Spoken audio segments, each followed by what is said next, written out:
Welcome back to the basement. I'm Steve Lewis. Today I'd like to continue talking about some of the really great information and insights that have come in through the comments section over the last month or two. Obviously, again, we can't get to everything, but I would like to hit some of the highlights, beginning with a comment on episode number 111 about Dennis Wilson in 1971. In that episode, I had said that Dennis had explained the lyrics of his song 4th of July by saying it was about a soldier dying in a ditch. Smearington Weeps pointed out that that comment was not about the 4th of July track, it was about Dennis's song Carry Me Home. It's a much more apt description of Carry Me Home, that certainly makes sense. Also, the comment was made to Crawdaddy magazine in the summer of 1972, around the time Dennis would have been working on Carry Me Home, which was up for inclusion on the Holland album. So Smearington is absolutely right. That comment was not applied to 4th of July, rather it was applied to Carry Me Home.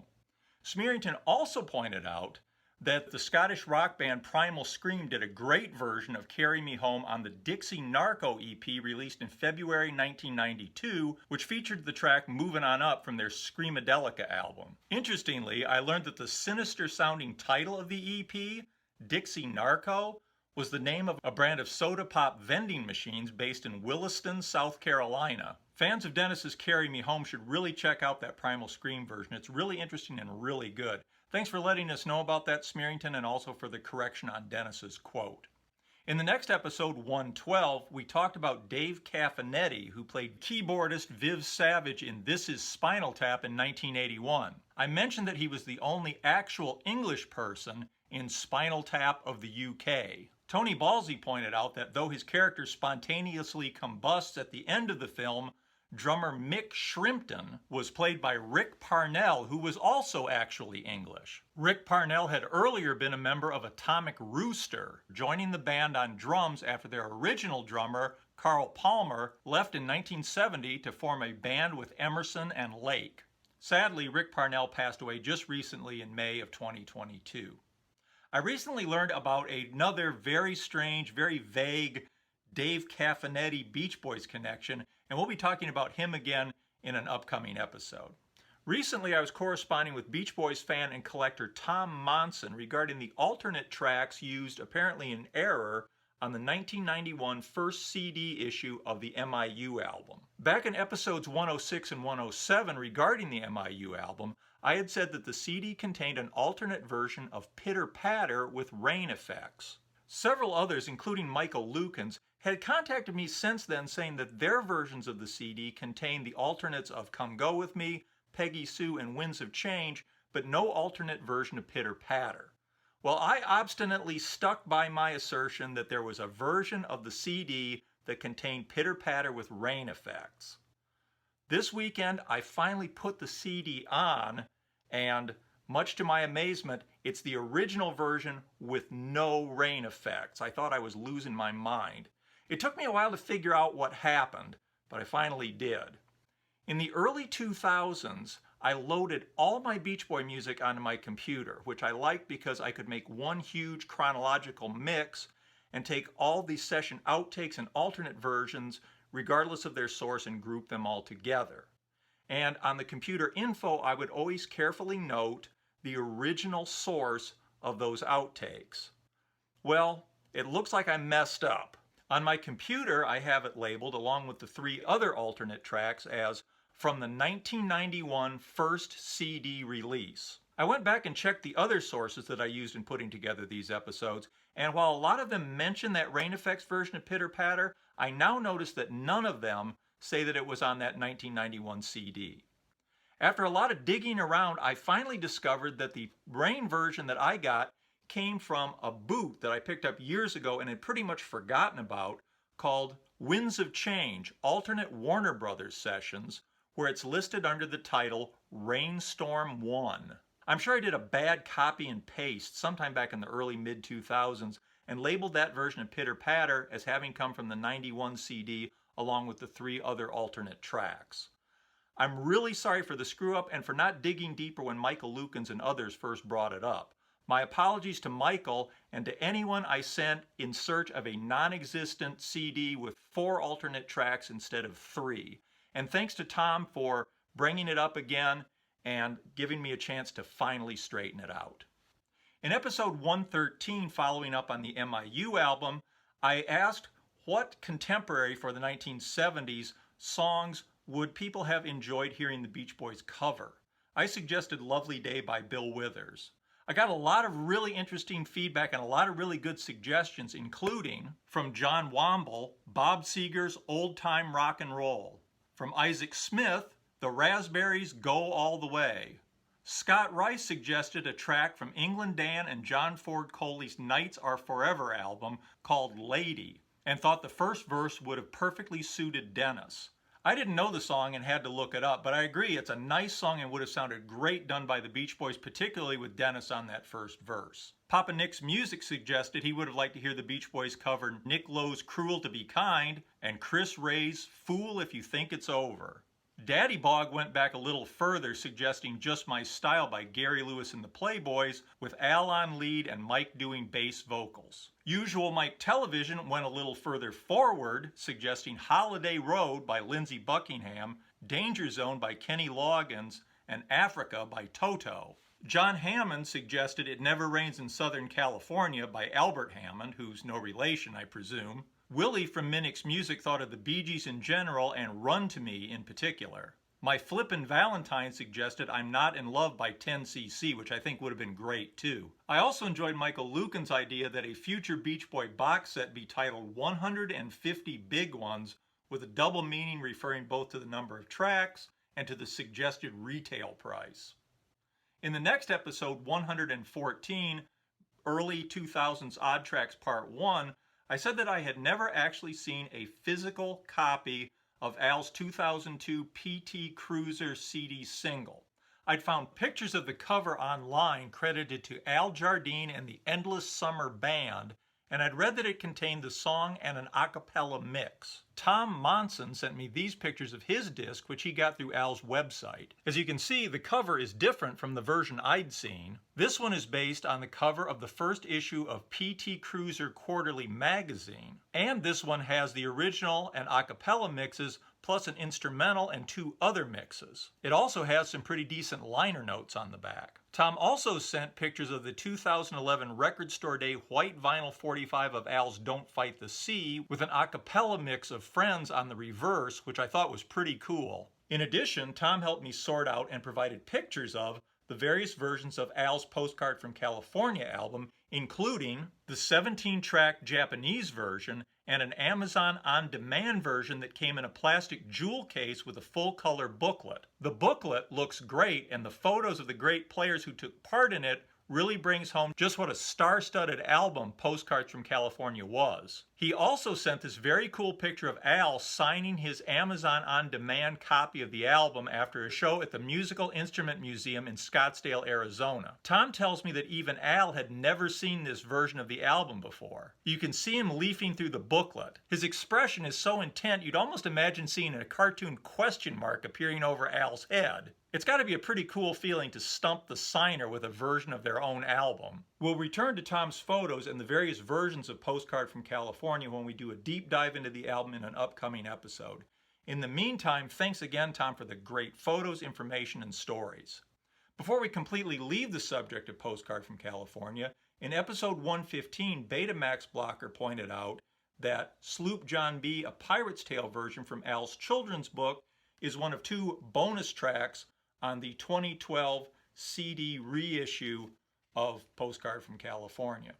Also on episode 115, we talked about Brian's CD single Walking Down the Path of Life, which was a charity fundraiser for Hurricane Katrina relief. George Heehan commented that he contributed $50 to Katrina relief and got an autographed copy of the CD single, which would have been a great way to get Brian's autograph.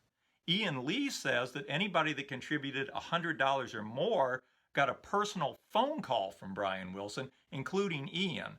It's really amazing and impressive that Brian got so personally involved in the cause. Incidentally, Ian kindly had me on as a guest on the great chat show that he hosts with Catherine Boyle back in May. It was a great time, and they are absolutely delightful hosts. Also, for any Monkees enthusiasts out there, and I know there are a few, Ian was instrumental in the formation of 7A Records, which has done a lot of great Monkees-related releases in recent years, including Dolenz Sings Nesmith, an album concept that Ian himself suggested to Mickey Dolenz, and I'm really glad he did. It's a very cool album and well worth picking up for any Monkees fans. If you haven't already done it, please check out Ian's YouTube channel. It's Ian Lee, spelled I-A-I-N. There is some great content there. You can check out my segment if you'd like. Otherwise, there's a lot of really interesting and really fun discussions. Enough content to keep you going for months, if not years. And thank you again very much, Ian and Catherine, for having me on. It was a blast. Moving on to episode 117, Little Deuce Coupe Part 1, Robert Zastro mentioned Little Deuce Coupe as an early concept album, which is an excellent point. There were, of course, other albums put together to capitalize on crazes like surfing and cars, such as Rev Up by the Vets and Custom City USA by the Custom Kings.